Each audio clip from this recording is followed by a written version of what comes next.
Dear students, in dynamics of second unit, we are starting chapter number 5th, exercise 5.2. Topic is pressure of a body resting on a horizontal plane moving vertically upwards or downwards.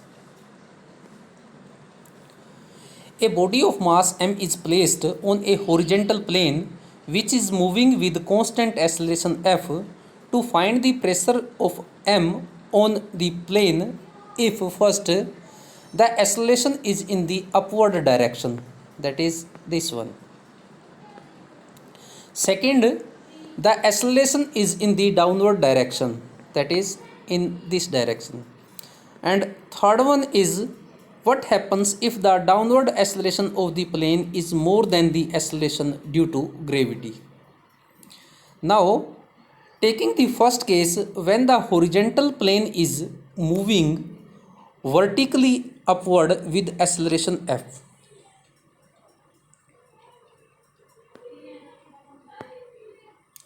Let a horizontal plane be moving vertically upward with acceleration f. Let a horizontal plane be moving vertically upward with acceleration f and a body of mass m be placed on this plane. Then the body also moves vertically upward with acceleration f. Therefore, the force producing acceleration is mass into acceleration, that is m into f.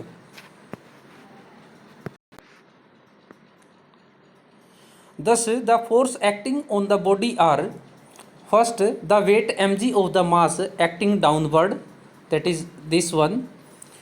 Second, the normal reaction R of the plane on the body acting upward, that is this reaction. Therefore, the resultant force causing motion of the body upward is equal to R minus mg. Therefore, R minus mg is equal to mass into acceleration, that is using this relation P is equal to mf, or R is equal to m into g plus f, marking this as number 1, which shows that the reaction R, which is equal and opposite to the pressure which the mass exerts on the plane, is greater than the weight mg of the body by an amount m into f. Now, the second case, when the horizontal plane is moving vertically downward with acceleration f.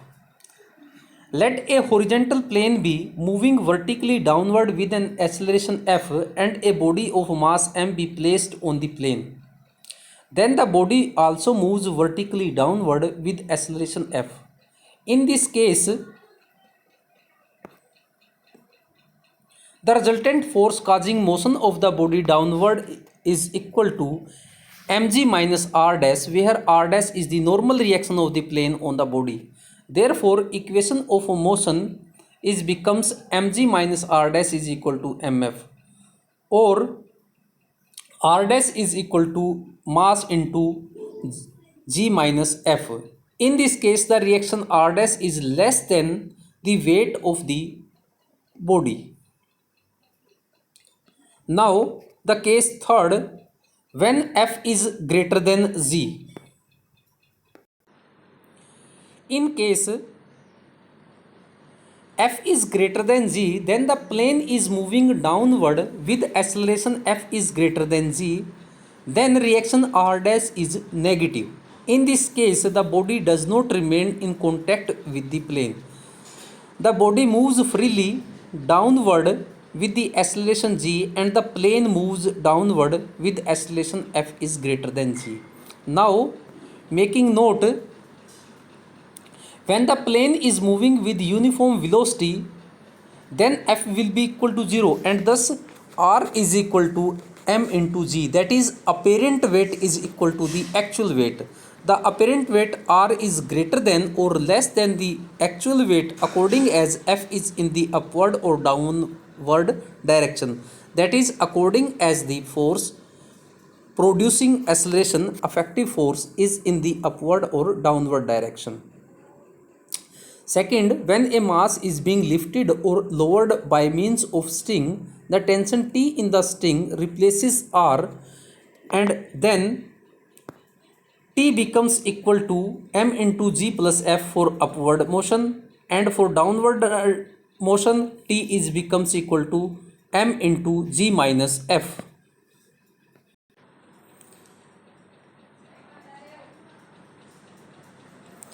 Motion of a lift.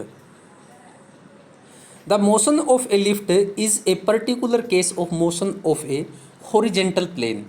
When the body is of mass m is placed on a lift which moves upward or downwards, both the results deduced above hold good.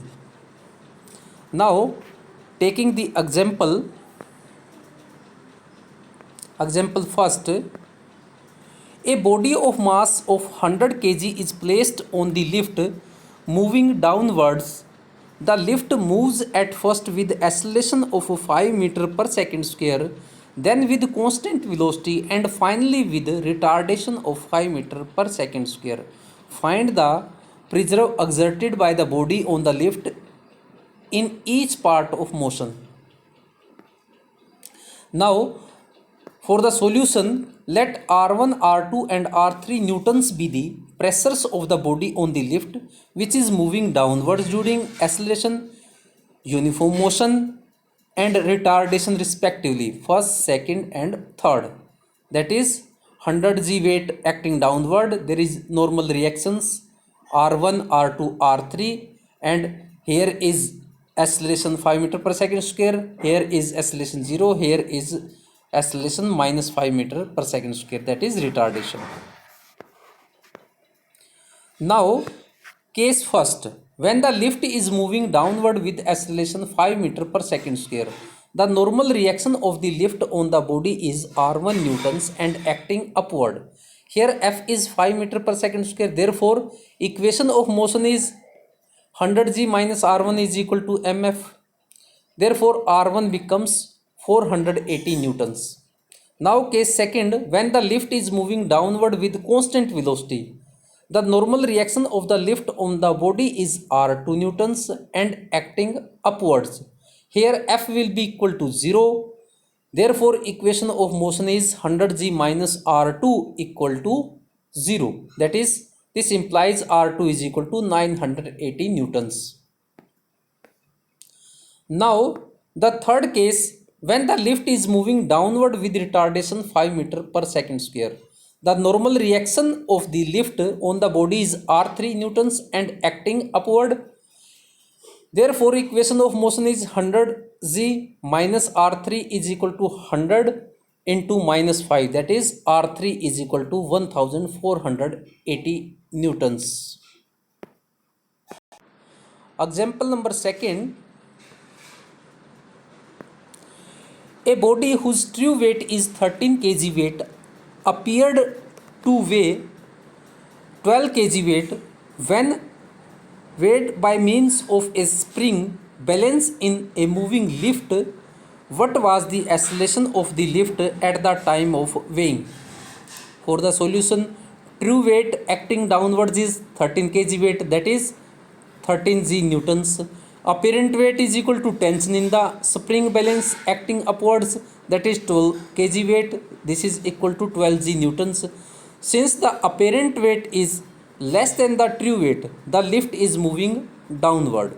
Let F be the acceleration of the lift downward, therefore resultant downward force is equal to 1 g newtons, and using the equation P is equal to mf, we have F is equal to 0.754 meter per second square.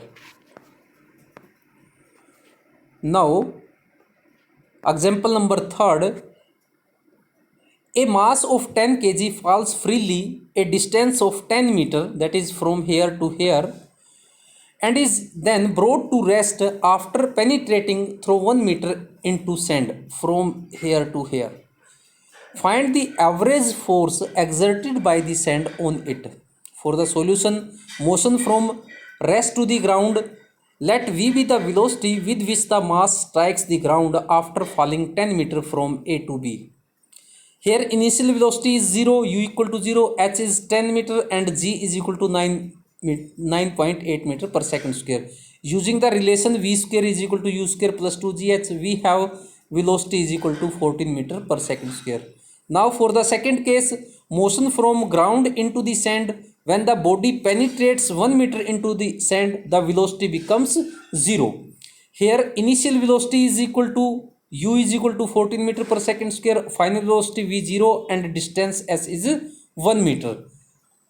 Let f be the acceleration. Therefore, using the relation v square is equal to u square plus 2fs, that is here f is equal to minus 98 meter per second square. Let r Newton be the average force or thrust of the sand on the mass acting upward, then effective force downward will be equal to 10g minus r newtons, that is equal to 10g. Therefore 10g minus r is equal to 10f and r is becomes equal to 110 kg weight. Now the next example is example number 4th. A 100 kg man slides down a rope. The rope can at the most withstand a tension of 50 kg weight. How great should his acceleration be so that he reaches the ground in longest possible time?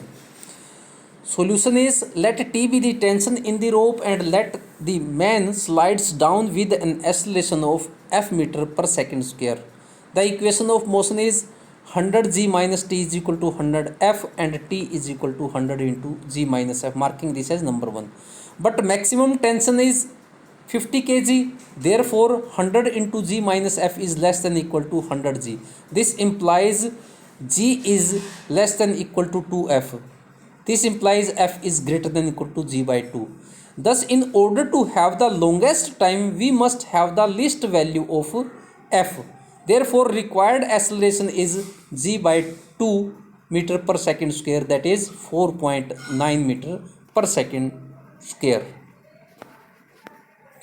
Now, example number 5th, an aeroplane which together with its load weighs m kg is falling with an acceleration of f meter per second square, f being less than g. Show that if a part of the load equal to 2 mf by f minus g kg be thrown out, the aeroplane will begin to rise with an acceleration of f meter per second square. Now for the solution, since the aeroplane is falling with acceleration f is less than g, there must be the upthrust of the air. Let it be f Newton upward. Therefore, then equation of motion is mg minus f is equal to mf.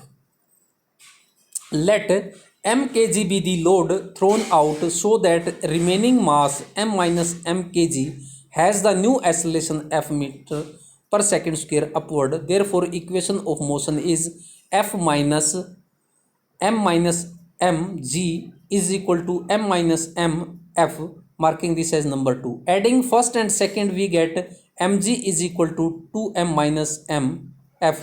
Finding m, this implies m is equal to 2mf by f plus g kg. Example number 6th, a thin glass plate can just support a weight of 13.5 kg. A body is placed on it and the plate is raised with the body on it with a gradually increasing acceleration. It is found that plate breaks when the acceleration is 1.2 meter per second square. Find the mass of the body. For the solution, let m be the mass and r Newton be the pressure of the body placed on the glass plate so that glass plate breaks. Therefore, r is equal to 13.5 into 9.8, that is 132.3 Newton. Equation of motion in upward direction is P is equal to mf. that is 132.3 minus mg is equal to mf, and value is m is equal to 12.03. Thus the mass of the body is 12.03 kg. Dear students, try exercise 5.2. If you have any doubt, problem, then discuss with me. Thank you.